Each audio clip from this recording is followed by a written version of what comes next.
suspeita, qualquer uma das causas que tiver, entre em contato com o sindicato, nos informa para a gente poder ir ajudando vocês, tá bom?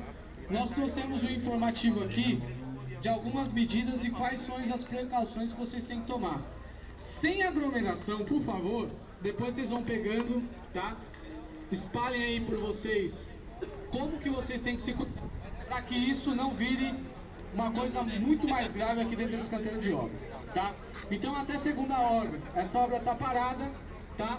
A gente vai levantar isso aqui hoje, amanhã a gente vai retornar aqui ou não, pra gente poder ver qual vai ser o procedimento aí para todos, tá bom? Pessoal, tem alguns trabalhadores aqui que fizeram uma carteirinha de sindicato e nós vamos chamar os nomes aqui, quem puder vir buscar, eu agradeço, tá bom? Eu vou deixar com a Alice, enquanto isso, ó, sem aglomerar aqui no carro, hein? Pelo amor de Deus. Saúde de vocês, tá bom? Obrigado, pessoal.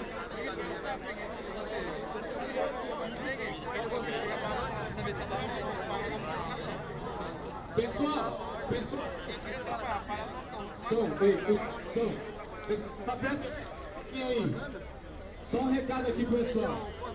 Infelizmente tem muita gente que não está levando isso a sério, tá?